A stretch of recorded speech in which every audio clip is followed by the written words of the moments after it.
It's podcast time again. Hello, everybody. Welcome to the Cambridge Insider Podcast.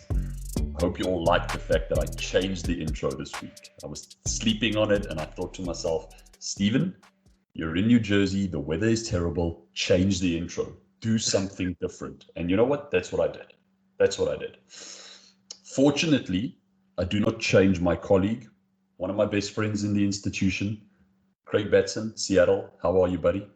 I'm doing fantastic today. I'm glad I'm in the institution. It makes me sound like I'm in an insane asylum. But yeah, everything's going great. It's too early in the morning today to tell you how the weather is. It looks like it's gonna be kind of windy today, is what I would say. I feel like this has become a thing now where we have to talk about the weather. It's like that's what we do as the intro. It's all I ever want to talk about. As a big fan of small talk, weather is very important in that. All right, Craig, quick question for you. Yeah. Really quick question for you. Yeah. Scale of 1 to 10, how excited are you about today's guest? This is a 15. This is a 15, at least a 15. So today we have one of the most popular people in Cambridge Network in general. Hopefully many of our listeners have probably met her in person. She's been with us a long time. This is Sasha Jing. She is our colleague in China, a sales team member. And Sasha, are you there? Yeah, hey, Craig, I'm here. Well, thank you for joining us today. Okay, so as I'm introducing you, let's see. How long have you been with Cambridge Network? Okay, to be honest, I think longer than you. Just joking. Yeah, I think almost 4 years, but it's not full. Yeah. So Sasha is our sales team member in Beijing. She's been with us for 4 years, or not Beijing, Shanghai. Sorry, that's my bad. Sasha's been in the company for 4 years, and I think she has been the top sales team member 3 of those 4 years, or maybe all 4 of those 4 years. She's saying 3 of the 4. And I know the year that she wasn't the top. I think she was number 2, and I think it weighed hard on her. So Sasha, welcome to the show. Thank you for joining us. How are you today? Hey, Craig, you are welcome. It's my pleasure to be here. And since China is getting much we already get to the normal life, so every day is greater than before. I would say I'm so grateful for the recent life. Thank you. Sasha, I've got a few questions that I want to ask you, but before I ask the questions, I think it's important for our listeners to get a little bit of context. So it was probably a year ago now that Craig and I traveled to Shanghai. We were doing a lot of events in the area, and you decided, bless your heart, to take us to, and you need to correct me if I'm wrong, but this was the restaurant where you had your wedding reception. Am I right? Actually, yes. Yeah, that's my wedding restaurant. Yeah. All right. So My for the favorite one. listeners, number one, the food was exceptional. Unbelievable. Number two, I would never in my life take Craig to the place where I had my wedding reception. It just wouldn't happen. Okay. So I think it's very important for all the listeners to know that not only are you a superstar, not only are you the number one sales team member, probably across the whole of China, but number 3, you're. So well done to you. All right, Sasha, let's jump right into it.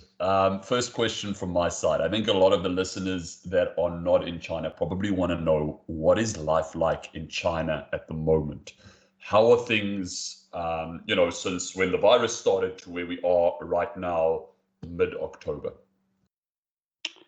Actually, as you guys already know, that the situation in China was pretty serious before the lunar year. Let's say during the at the end of the January, from the end of the January to March. I think that's the most peak time for, the coronavirus peak time, pretty hard time for the whole China. And after March, everything is, gradually getting back to normal, especially, I can tell from, the people walking on the streets, let's say right now it's October already, it's already autumn in Shanghai. So I can see that, most of the people walking on the street, they don't have to wear masks. So I think that's a pretty clear sign for, the society, the people's attitude and their reaction to also their confidence to the safety environment. So for most cases it's already get to most of the people are get to normal life. And also you can we are only required, let's say in Shanghai, we are only required to wear masks only on the pretty crowded public places, let's say subways or hospitals, or on the city buses. So only in this this kind of crowded public places we are required to wear masks. Yes. And I think, Sasha, I think that's a good example of how things are, to know how prevalent masks are. What about indoor dining? That's a big thing here in even kind of the best places for coronavirus. I haven't eaten inside a restaurant in 6 months. When was the last time you ate in a restaurant? Is everything okay there? Are people eating at restaurants every day? Are they open? Yeah, I would say I think from March or at the end of March, because the sign is from the Wuhan, as at the moment that Wuhan take the whole situation, the most serious situation there. It's by everything happened during the March. So after that, every province in Shanghai, not in Shanghai, I'm sorry, in not every province, but most of the province in China, we already we will see the numbers every day from the news. You can tell it's less and less and less people are tested to be the positive. From March, I already started to go out and have lunch or dinner with my friends. So right now, everything is normal. I would say, I spend, my husband and I, our families, we spend most of the time to have dinner outside. You can eat at the restaurant without masks. It's just it's a great success story. I love to hear the fact that the place that was once the epicenter of this virus is virtually back to normal in a lot of ways. So I think for anybody listening to this that might feel, hey, when do we get over this? Things are tough right now. Like, there is light at the end of the tunnel when it comes to this virus. So it's awesome to hear, and I know both Craig and I feel the same about China and about Shanghai. We have a lot of friends there. In particular, I know that Craig's very excited that the restaurants are running, close to normal, because we are both very big fans of Chinese food.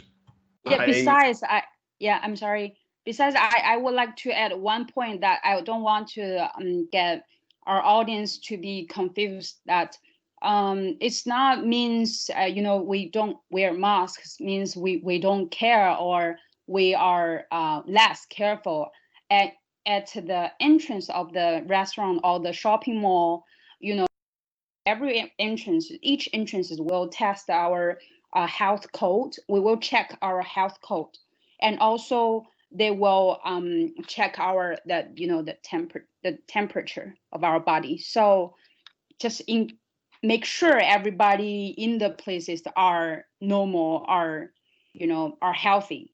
So I think And that's and I think important. that's good to know as a lot of our schools begin to reopen, to know that there's technological solutions to some of these problems. I know China was already ahead of the United States on having temperature checks in a number of places, and social codes to make sure you can monitor people's health.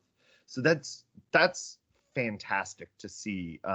It kind of puts a little bit of a understanding on why a lot of our students are in China, are not as desperate to come back to the United States as why some of them went home, because they can go back to China and have that normal life. And so moving on to the next topic, a lot of our schools are curious. What is student recruitment going to look like this year? It was down last year a bit because of the coronavirus. Are families still interested in coming to study in America? Mm, from my experience communicating with our parents and as well as our students, I would say actually they are pretty sure that if the student were American high school students before, they are they're pretty sure that they would love to go back to US, as long as they can, at the moment as they can. It's just that the visa and also the airplane, the policies, so they are not able to go back to the go back their campus to study. And this is the old, we would say this is the current students. They were American high school students, Chinese students. But for the potential students, for let's say for next year, for the people, who were planning or who would like to go to US for a high school study, I think part of the reason that slow their pace to apply our schools, um, there are a few factors. One of the big concerns from the parents are the visa. The visa. Let's say we have many resources coming in every month, and all the resources, when they are come into during September, we can, most of them are very confident. Okay, we make the decision to go to for spring season. But see, now it's October. The visa policy still didn't change. There's no sign, even though. So the parents, their concern raised up, and they would love to wait and to see if it's next. They will wait until um the next fall, not this spring, to go there. So would you say it sounds like you're saying the desire is still there for students to Mm-hmm. come study. It's just Mm-hmm. there's a large number of obstacles in their way. Yeah. Yeah. And so do you think, so hopefully if the visas return back to normal in the new year, hopefully we have a new administration in the office, will the demand go back? Do you think we could get students for fall 2021? Um. I would say, it really depends the time. If the time, let's say next March, if it the time, if the visa or the embassy open, during this before next March, I think there will be a peak number for our students. They will come out and apply together, so the number will just suddenly goes up. I think that how 就是 sorry I think the embassy policy or the visa policies helps a lot. Right now, it's just parents concern a lot, policies and also the safeties. Even they would say U.S. president already get the coronavirus. So yeah, That's that's positive to hear. I think just to sort of summarize what Craig said and what you've said is that that the desire is still there, and if there are some changes that allow, in particular, the visa obstacles that are stopping students from getting visas to be broken down, then we can see that peak. And I know that many schools listening to this are certainly hoping on something like that. And as always at the Cambridge Insider podcast, we'll continue to update you with the most up-to-date information when it comes to visas. Sasha, one final question from my side before we wrap this up is, how has your approach to potential students and families changed? Has it changed at all? Are you still approaching them in the same way, talking about US education in the same way, or has this changed since the start of the virus? Actually, it changed a lot. It just changed my working way, everything. Before, as you guys know, we take advantage of our company resources, especially you guys, human resources. As PMs, you guys will represent what you guys represented our schools to come to China and to do the education booth. But right now, because everything is just get stuck there and nobody are able to come. So myself, I cannot go out to travel, to have the working, travel, because if you go to visit the parents or the agencies, they will say, okay, the coronavirus situation is there. We don't want to, we don't welcome you to come to visit. So everything is get online. Work, we just work online, and we try to, I think there's one suggestion from my own perspective. I would say, if our schools have the desires to recruit as many students that they planned, I strongly suggest our schools to continue to work with us strongly, especially with our marketing event. I don't think all the parents, they just suddenly, decided to come to US, to go to US. It's just that, every event makes sense. Every event is online, especially the details from the school officials, from the school current students, what they said, what they described from their study, their social environment, that really can build the confidence for the parents as well as the students. So, So I think, just sorry, Craig, to interrupt you there, but that's awesome to hear that, because that's something we've spoken to a lot of our schools about. Craig and I did a webinar probably 2 weeks back that discussed in particular communication from schools. How are they communicating, and how they build those relationships with agents, with sales agents, with families, by great communication. So schools, those of you that are listening, maybe reference that webinar and continue to put great communication out there as a way to build these relationships, and ultimately as a way to recruit students. Sasha, my friend, as always, it's an absolute pleasure to talk to you. We both Craig and I think fondly about our times in Shanghai with you, and hopefully sooner rather than later we can come and visit again and eat some of the great food. Craig, any final thoughts from your side? not at the moment. I'm feeling very wistful for our times in China. Cannot wait to see you in person again, Sasha. Thank you for joining us today, and I hope we can have you on again in the future. I think your insights into the international student market in China are something that a lot of our schools are very interested in hearing. Sasha, any final thoughts from your side? Thank you for inviting me, and I'm so excited to share our experience here. and I'm looking forward to join more. Thank you. It's a pleasure, my friend. It's a pleasure. As always, to all of our listeners, Cambridge Insider Podcast. If you're going anywhere else for up-to-date information, it's the wrong place. This is the place to be. We'll see you at the next episode, or you'll hear us at the next episode. Bye-bye, everybody.